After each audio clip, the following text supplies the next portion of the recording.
Then the shepherds came and drove them away. But Moses stood up and helped them and watered their flock.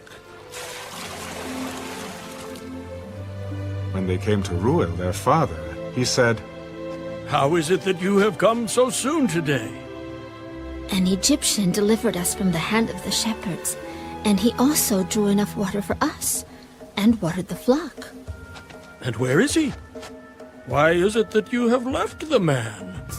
Call him, that he may eat bread.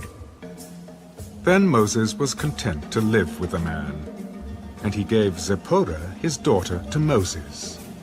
And she bore him a son. He called his name Gershom, for he said, "I have been a stranger in a foreign land." Now it happened in the process of time that the king of Egypt died. Then the children of Israel groaned because of the bondage, and they cried out. And their cry came up to God because of the bondage. So God heard their groaning, and God remembered his covenant with Abraham, with Isaac, and with Jacob. And God looked upon the children of Israel, and God acknowledged them. Exodus chapter 3. Now Moses was tending the flock of Jethro, his father-in-law, the priest of Midian. And he led the flock to the back of the desert, and came to Horeb, the mountain of God. And the angel of the Lord appeared to him in a flame of fire from the midst of a bush. So he looked, and behold, the bush was burning with fire, but the bush was not consumed. Then Moses said, I will now turn aside and see this great sight, why the bush does not burn. So when the Lord saw that he turned aside to look, God called to him from the midst of the bush. Moses, Moses. Here I am. Do not draw near this place. Take your sandals off your feet, for the place where you stand is holy ground. I am the God of your father, the God of Abraham, the God of Isaac, and the God of Jacob. And Moses hid his face, for he was afraid to look upon God. I have surely seen the oppression of my people who are in Egypt, and have heard their cry because of their taskmasters, for I know their sorrows. So I have come down to deliver them out of the hand of the Egyptians, and to bring them up from that land to a good and large land, to a land flowing with milk and honey, to the place of the Canaanites, and the Hittites, and the Amorites, and the Perizzites, and the Hivites, and the Jebusites. Now therefore, behold, the cry of the children of Israel has come to me, and I have also seen the oppression with which the Egyptians oppress them. Come now, therefore, and I will send you to Pharaoh, that you may bring my people, the children of Israel, out of Egypt. Who am I, that I should go to Pharaoh, and that I should bring the children of Israel out of Egypt?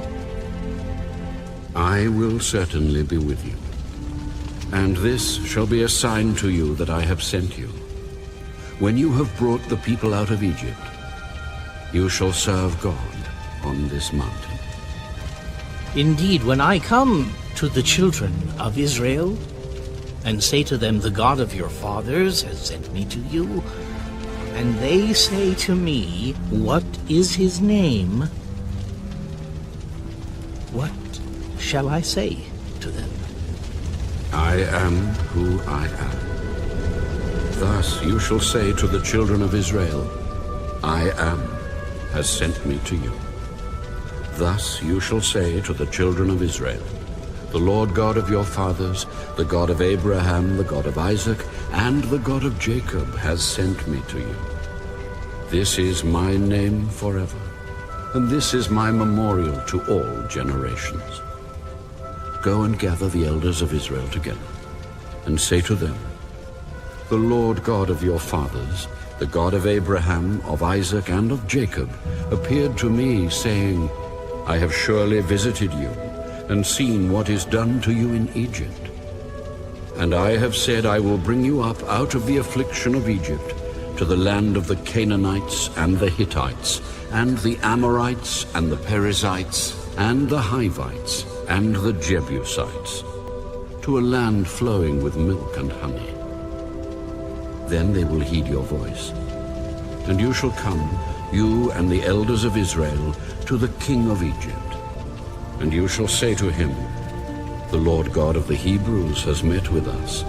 And now, please, let us go 3 days' journey into the wilderness, that we may sacrifice to the Lord our God. But I am sure that the king of Egypt will not let you go, no, not even by a mighty hand. So I will stretch out my hand and strike Egypt with all my wonders, which I will do in its midst.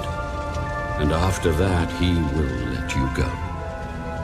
And I will give this people favor in the sight of the Egyptians, and it shall be when you go, that you shall not go empty-handed. But every woman shall ask of her neighbor, namely, of her who dwells near her house, articles of silver, articles of gold, and clothing. And you shall put them on your sons and on your daughters. So you shall plunder the Egyptians.